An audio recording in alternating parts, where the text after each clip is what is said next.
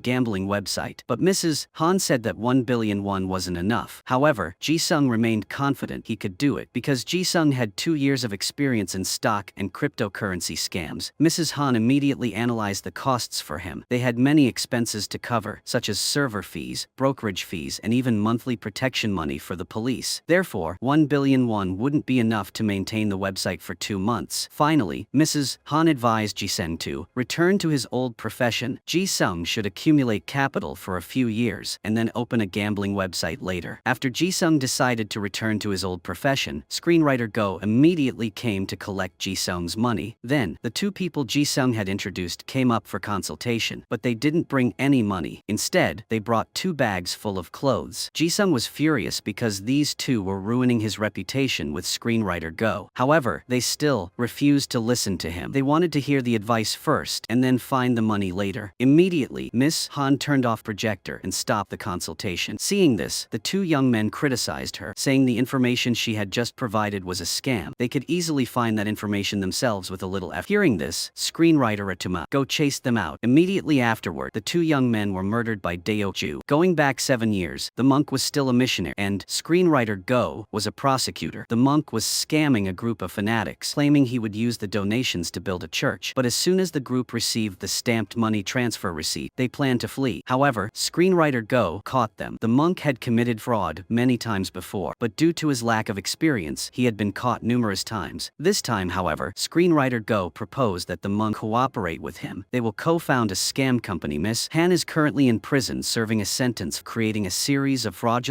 websites. When screenwriter Go recognizes her exceptional abilities, he quickly recruits her to his team. Previously, Officer Kim was a frequent con artist working with the monk, and all the strange people on the island are fake. The scam group recruited illegal immigrants to work there. With the existing evidence, the Rainbow Taxi team could incriminate screenwriter Go's group. However, if the taxi team acts now, they will lose track of the scammers abroad. Therefore, the group plans to search for the scammer's server. The next day, Doki's group arrives for consultation. Although they didn't bring any money, screenwriter Go still agreed to advise them because Doki said Jinon had returned to the mainland to get the money. However, the four of them couldn't make a decision after listening to the advice for a long time, as each had their own opinion, so they needed more time to discuss. A while later, Sungchun confided in the monk. Sungchun said he couldn't tolerate Doki any longer because Doki was always disrespectful and bossy. Sungchun hoped the monk would help him eliminate Doki. At the same time, Go-un also asked screenwriter Go to deal with the remaining people. Screenwriter Go was astonished upon hearing this, as he always thought Go-un and Doki were lovers. Meanwhile, Doki discovered that Ji-sung had been dealt with. As soon as Jinon brought the money to the island, the scammers would surely eliminate Doki's entire team. Therefore, the team had to find the server before it was too late. Everyone then split up to act. The group used the excuse of wanting to discuss private matters to arrange a meeting with the scammers. Doki talked with screenwriter Go, while Sung-chun arranged to have dinner with the monk. Meanwhile, Jineon arrived on the island. Jineon conspired with Choi Kyung to use 2 billion won to lure Mrs. Han into gambling. They tried to stall for time so Go-un could find the hidden server. Doki said he wanted to ask screenwriter Go to kill Go-un because he felt she had been hindering his work lately. Sung-chun kept talking incessantly about food, which seemed to be making the monk increasingly impatient. After Mrs. Han won a considerable amount of money, she was about to leave, but Jin Eon grabbed all the money and said he wanted to play one last game to recover his losses. Meanwhile, Go-un found the server in the secret passage beneath the Buddha statue. However, Miss Han had installed several layers of security on the server, but after a few attempts, Go-un managed to crack the lock. Go-un took all the data from the computer and shut down the network. When the team received Go-un's success message, they quickly retreated. At this point, Miss Han thought she had won 2 billion won and reached for the money bag, but Jin Eon suddenly revealed his hand. He quickly gathered all the money on the table, put it in his bag, and left. Han sat there, still confused about what had just happened. As soon as Go-in went outside, she met Deok-ju. At this moment, the scammers realized they had been tricked by Doki's group. They were furious and wanted to kill Doki's team. Miss Han immediately rushed back to the guest house to find her computer. She wanted to save the downed server, but her computer was soaked with water, and Officer Kim's office was on fire. This was all secretly orchestrated by reporter Min. Go-on is discovered and about to be killed by Deok-ju. At this critical moment, Doki appears like a hero to save her. After dodging several of his opponent's attacks, he retaliates, using Deok-ju's own syringe to stab him forcefully in the chest. Then, Doki's team immediately gathers to flee, but screenwriter Go presses the alarm button. Sirens blare loudly across the island. The con artists, hearing the sirens, immediately stop what they're doing, grab their weapons and chase after Doki's group. Officer Kim blocks the road and fires at Doki's car. Unaware that it has bulletproof glass, Officer Kim is then hit and knocked unconscious by Doki. Thus begins a tense chase, with Miss Han shoots while the foreign woman drives. Then the monk, along with screenwriter Go and Deok-ju, surrounded Doki. Doki was pushed to the edge of the beach by their 3 vehicles. They only needed to push a little further, and Doki and his car would fall into the ocean. Doki couldn't hold on any longer. He thought he was doomed. But suddenly, Doki remembered a little secret that Jin Eon had prepared for him. Doki immediately pressed a button. Immediately, an electric current coursed through all the vehicles. It caused both Doki's car and the other's cars to explode. The water in the truck's tank, under immense pressure, also burst out. Everyone heard the explosion and immediately rushed down to find Doki. Fortunately, Doki was safe and managed to get out of the car with difficulty. Before the team could even rejoice, they discovered that screenwriter Go was still alive. He had climbed into a speedboat and was preparing to start the engine and escape. Doki immediately picked up a gun. He aimed directly at the engine and fired. Immediately afterward, the speedboat exploded. After everything was over, reporter Min published publicize the whole affair. Thus, the Rainbow Taxi Group successfully handled another transnational fraud case. Today, Jineon went to the recruitment office for military service. A few days prior, Jineon had suddenly received a conscription notice. He wanted to ask if there had been a mistake, as he had completed his military service 10 years ago. However, after the female officer checked, she couldn't find any records proving Jineon had ever served. Hearing this, Jineon became agitated and shouted loudly, startling everyone around him. Before Jineon could recover, the female officer called for someone to take him to the military camp immediately. According to the conscription notice, Jineon was supposed to enlist yesterday, but he's still here. This means he's deserting. Two soldiers drag Jineon away while he screams and resists. Jineon thought he'd have to defend the country for another 2 years, but it turned out to be just a dream. Choi Kyung and Go-eun heard the screams and ran in to check on him. After hearing Jineon recount his dream, Choi Kyung led them into a dark room. Choi Kyung turned on his flashlight and told a terrifying paranormal story. Choi Kyung had experienced something similar while in the army. While Choi Kyung was excitedly telling the story of the young soldier's spirit, the closet door in the room suddenly opened. Doki emerged from the closet, scaring the three of them to death. As the four of them stepped out of the room, they were surprised to see a man in a soldier's uniform looking for Doki. This was the first time someone they knew had come to the company to find Doki. Everyone knew Doki was no ordinary person, but they didn't expect him to have once been a captain in the army. It turned out that the soldier was Sergeant Park, whom Doki had trained in the military many years before. Doki immediately asked Sergeant Park why he hadn't invited John Ah along, as Sergeant Park and John Ah were Doki's closest trainees during Doki's time in the military. Sergeant Park unexpectedly revealed that John Ah had passed away. This news struck Doki like a bolt from the blue. He lost his composure and slammed on the brakes. When Doki looked at John Ah's portrait, he immediately remembered that day when he returned home and discovered his mother had been murdered. Because of this tragic event, Doki decided to retire from the military and return to being an ordinary person. He didn't want to burden any more family members. Today, Sergeant Park came to the company to find Doki because of John Ah. After that day, Doki suddenly disappeared. The whole team tried to contact Doki, but they couldn't find any trace of him. Go-eun feared Doki had met with misfortune, so she immediately rode her motorcycle to search for him everywhere. But it wasn't until 2 weeks later that Go-eun found Doki's taxi abandoned on the side of the road. Go-eun and everyone checked the cameras around the area and discovered that Doki had visited someone named John Ah before disappearing. Go-eun investigated and found out that John Ah was once a sergeant, but due to intentionally deserting, he was demoted to sergeant. Later, John Ah lost his life in a bomb explosion. Sung thought that this wasn't so simple. It couldn't be just because of desertion that he was demoted so much. Everyone speculated that Doki's disappearance was definitely to investigate this matter. The team didn't know whether they should go look for Doki or not, since he had thrown away his phone and left on his own. It was as if Doki was telling his teammates not to look for him. A few days later, the Rainbow Taxi team's pager received a notification. The group immediately understood that Doki was trying to send a message to ask for help from his teammates. However, they had to determine Doki's whereabouts. Go-eun searched using the location from the message, but she only found a blurred spot on the map. She immediately guessed that Doki was at the military camp where John Ah used to be, but it was a military camp, so not just anyone could get in. Go-eun gave Jineon a mysterious look. Jineon understood and immediately affirmed that, no matter what, he would never enlist again. Even though Jineon cried and said he didn't want to go, the next morning he was taken straight to the military camp in a military vehicle. Jineon reluctantly went to search for Doki, but before Jineon could even get any information, he was punished by several officers, forced to crawl under a car. They even said they would lock Jineon up after he finished crawling. 3 people outside, fearing that Jineon wouldn't be able to withstand military discipline, decided to find a way infiltrate the camp. The next day, Sung Chun confidently drove up, introducing himself as a general. Sung Chun was immediately let in by the soldiers. Sung Chun said he was there to see his beloved son, and soon after, Jineon was brought to meet Sung Chun. Afterwards, Sung Chun said he would take his son on a tour of the camp, but in reality, they wanted to find Doki's whereabouts. Meanwhile, outside, Choi Kyung, disguised as an employee of the Ministry of Defense's Welfare Bureau, easily passed through the military camp gate. Choi Kyung opened the car door, revealing a feast of delicious food inside. The soldiers scrambled to grab it. Amid the chaos, Go-eun, in her uniform, quietly stepped out of the car and went inside. As soon as she entered, she encountered a captain. He looked at her with lecherous eyes and asked who she was. Go-eun replied that she was from the Information Bureau to maintain the system. The captain touched Go-eun, but she cursed him out and left. Feeling insulted, the captain tried to act aggressively immediately but was called away by his superior. It turned out the captain was being reprimanded, as no general was present today. At this moment, Go Yun found Doki's car keys, proving that Doki had indeed been there. But before Go-on's team could even celebrate, a group of armed soldiers stormed in and caught them red-handed. Choi Kyung, who was outside distributing food, was also discovered. Go-on's entire team had guns pointed at them. Just then, a car sped up, and the person who stepped out was Doki. Going back 2 weeks, Doki was meeting with a mysterious man. Doki was requesting a military identity card because he wanted to infiltrate the camp to investigate a case. Lieutenants are allowed to return to the military within 3 years of their discharge, but Doki had been discharged too long ago. However, the mysterious man had another way for Doki to return to the army. In the area adjacent to the camp, there was a species of golden eagle that was on the verge of extinction. Those who came to survey and study the golden eagle would be granted permission to enter the area for 3 weeks. Thanks to this identity, Doki easily entered the camp. The next morning, Doki went to the office to greet the commanding officer. He offered to arrange for a soldier to assist Doki, but Doki refused, saying he already had one, Sergeant Park. However, immediately after Doki left, the commanding officer sent someone to follow him. He suspected Doki had ulterior motives, as Doki was a former instructor at a special operations school and had worked in intelligence for many years. Someone like Doki couldn't possibly be here just to study eagles. Upon arriving, Doki discovered records stating that John Ah had arrived at the combat zone. John Ah had stolen a military vehicle carrying weapons and then deserted, attempting to flee to North Korea. However, Sergeant Park and Doki were certain this information was fabricated, knowing John Ah would never commit treason. As soon as Doki left the restaurant, he noticed a group of people secretly following him. Doki immediately snatched their cameras. He also sent them some threats to relay the information to the commander. Doki found another suspicious clue. On the day of the incident, John Ah had stopped her car in the middle of the road and forced 8 soldiers out, then made them walk back to the barracks. Immediately afterward, Doki went to find the car John Ah had driven that day to retrieve the dashcam footage. When the two returned to the office to review the footage, they suddenly found the commander sitting in the room. He didn't beat around the bush and directly asked Doki why. Doki was investigating a traitor when Doki was supposed to be there to investigate the Golden Eagle. Doki asked how the commander knew John Ah was dealing with North Korea, especially since the colonel wasn't present at the scene or witnessed the transaction. The commander, angered by Doki's questioning, kicked the cabinet next to him. Meanwhile, Doki and Sergeant Park drove along the route John Ah had taken. On the very day John Ah was involved in the incident, an artillery training exercise had taken place in Area B-24. After examining the tracks, Doki deduced that John Ah hadn't gone north to sell weapons to North Korea, but rather that the return roads had been blocked by something, leaving her with no choice but to head north. Although John Ah knew that direction led to the border, she still went. Something must have happened, and John Ah was simply trying to do the best she could. Suddenly, Doki remembered that he had once taught John Ah that if she encountered an emergency, she should hide important information in a bird's nest, as it would be difficult to find if it was high up. So, Doki and Sergeant Park split up to search for the bird's nest in the surrounding area. And sure enough, John Ah had indeed hidden a camera inside the bird's nest. It recorded the final moments of John Ah's life, along with the truth that Doki had been searching for all along. It turned out that John Ah had no intention of betraying her comrades. She was simply sacrificing herself to save them. Going back to the night before John Ah's incident, the commander announced that John Ah's team would no longer be participating in the K-43 area mission, but would instead be on the B-24 area. Before John Ah's team began their mission, all their phones and electronic devices would be confiscated. The more John Ah thought about it, the more something felt wrong. While she was outside, she suddenly saw a group of soldiers stealthily moving. John Ah immediately got into her vehicle and followed them. She discovered they were transporting several boxes of bulletproof vests to the B-24 area. John Ah then eavesdropped and uncovered shocking information. Those bulletproof vests had bombs planted inside. The purpose was to eliminate John Ah's team during tomorrow's mission. A soldier asked the commander if taking 8 lives was too inhumane, but the commander dismissed it as insignificant. The next morning, John Ah's team was on their way to B-24 for the mission. Halfway there, John Ah couldn't bear to see her soldiers die. She stopped the vehicle and ordered the soldiers to get out. She made them walk back to the barracks, while she drove the vehicle to B-24 herself. There, she loaded all the bomb-laden vests onto the vehicle, intending to take them back to report to the Ministry of Defense. However, the commander led his men to intercept John Ah, even threatening her family. However, John Ah couldn't go against against her conscience as a soldier, she decided to turn the car around and head straight north. But she had no intention of crossing the border. Instead, she stopped the car before the fence. After leaving all the evidence in the bird's nest, she agreed to return to the car. Shortly afterward, the commander activated the bombs in his armor. The car immediately exploded. After Doki and Sergeant Park knew the truth, they couldn't hold back their tears. Jana sacrificed herself to save others, but she was accused of treason. Doki was determined to do everything he could to avenge Jana. Back in the present, the commander was pointing a gun at the Rainbow Taxi team. Doki appeared and said they were his men, there to assist in the investigation of the Eagle. The commander, of course, didn't believe Doki and shouted at Doki, questioning him. However, Doki said it was a secret that couldn't be revealed. The commander was furious upon hearing this, his eyes widening in anger. Just then, a brigadier general from the special forces called the commander. The brigadier general asked if the person he had sent had arrived safely. The commander was shocked to know that Doki actually had a brigadier general backing him. Although furious, he could only glare at Doki, unable to do anything more. After Doki showed the team the video John Ah had left behind, they couldn't believe such unscrupulous behavior could occur within the military. Their current goal was to find the person behind the commander's actions. They immediately split up to act. Choi Kyung and Jin Aon used the excuse of climbing a power pole to photograph an eagle's nest to cut off the power to the entire camp. Taking advantage of the disabled security of the information room, Go-un hacked into the camp and stole all its information. From the information Go-un hacked, the team discovered a list of soldiers who would be sent to Unit 2802. There, they would be performing the same mission as Jana's team. Doki's team had to stop this immediately. Meanwhile, the commanding officer called his superiors about Doki's actions. However, the superiors paid no heed and ordered the elimination of Doki's entire team. That night, Go-un drove the camera to a military communications center. Suddenly, a masked man strangled Go-un from behind, while another man rushed into the car to steal it, but Doki stopped him. However, Go-un was being strangled and was about to suffocate, so Doki had to abandon the man to save her. In the end, John Ah's camera was stolen and given to the person sitting in the car. When Doki saw the man's face clearly, he was astonished. Doki couldn't believe what he was seeing. It turned out to be Lieutenant General Oh, who had guided and trained Doki many years ago. That day, Lieutenant General Oh had assigned Doki the task of beheading someone, but Lieutenant General Oh knew Doki wasn't ruthless, so he told Doki that Doki didn't need to show his face. Doki only needed to send a squad. However, the mission file didn't include a return route. Lieutenant General Oh also taught Doki that pigs are fattened to be slaughtered once, and soldiers are trained just like that. Furthermore, Lieutenant General Oh didn't give Doki a choice. It was an order. Doki didn't follow that order. Instead, he ordered the entire platoon to return home for leave. No one was allowed to return to the barracks without his order. Returning to the present, Go Yin discovered that after General Oh was involved in a sexual harassment scandal, he retired from the military and returned to his hometown. While at home, General Oh frequently wrote false information affecting peace between North and South Korea. He exploited John Ah's case to worsen the already tense situation between the two countries. However, one incident wasn't enough to escalate tensions, so General Oh needed to create more. Those helping General Oh do this were the officers in the military. They were all adopted by General Oh, so they were all absolutely loyal to him. Go-un pretended to be a waitress, intentionally spilling water on the table. Then, she quickly stole the mission paper that General Oh had just given her. It turned out that General Oh wanted to send another troop to the B-24 area and then cause an explosion, similar to what he intended to do with Jana's team. Then, Lieutenant General Oh would spread this information. He would claim the explosion was caused by a North Korean attack. This would escalate tensions between the two countries and eventually lead to war. This was Lieutenant General Oh's true purpose. The commander also ordered the elimination of Doki's team that very night. At the same time, the mission to transport soldiers to the B-24 area was also carried out. This time, not just 8 soldiers, but more than 10 were sent to B-24. When the clock struck 22, a volley of artillery fire was about to be fired at the lined-up soldiers. But Lieutenant General Oh waited, and nothing happened. It turned out that the lower-ranking soldiers still had the conscience of a soldier. They couldn't bring themselves to harm civilians, so the entire team would withdraw from the mission. It turned out that at that moment, a riot police unit was escorting a large truck to the B-24 area. Many taxis also arrived one after another. Soon, the open field was completely filled with cars. The soldiers were bewildered, not understanding what was happening. Lieutenant General Oh was almost insane. He ordered a soldier to connect the artillery controls so he could fire himself. At that moment, a soldier behind him ordered the other soldier not to do so, as there were civilians present. Immediately, everyone present agreed. However, Lieutenant General O immediately pulled out his gun and threatened them, forcing everyone to obey his orders. Soon after, the firing button was activated. Then a barrage of artillery shells was fired, but it wasn't bombs exploding, it was a dazzling fireworks display. It turned out that the Doki team had managed to swap all the bombs for fireworks. Not only that, they had also brought the girl group Elements to hold a concert right there. As a result, all the soldiers had a fun night with Elements. Meanwhile, Lieutenant General O was frantically pressing the firework buttons, making the display even more spectacular. Finally, the army and police surrounded and captured Lieutenant General O's subordinates. But Lieutenant General O managed to escape. Doki and everyone immediately chased after him. When cornered, Lieutenant General O seemed to lose his mind, firing wildly at Doki's team. Because Doki wanted to protect everyone, he fearlessly rushed forward to take the bullets. While Lieutenant General O was distracted, Doki snatched the gun and embraced him, jumping into the water. Everyone immediately rushed to the edge of the cliff, calling Doki's name. Later, everyone gradually returned to normal life, but they still couldn't get used to Doki's absence. Elsewhere, Mrs. Lim had returned. She ordered her butler to find an assassin to deal with her younger sister. The very next day, Mrs. Lim and her butler immediately went to the meeting place to meet the assassin. The butler was horrified to see a pair of human legs in the furnace. Mrs. Lim, seeing that the butler had been gone too long, angrily went inside to investigate, but she saw the perfect body of a man, and that man was Doki. That's the end of today's episode. See you in the next videos.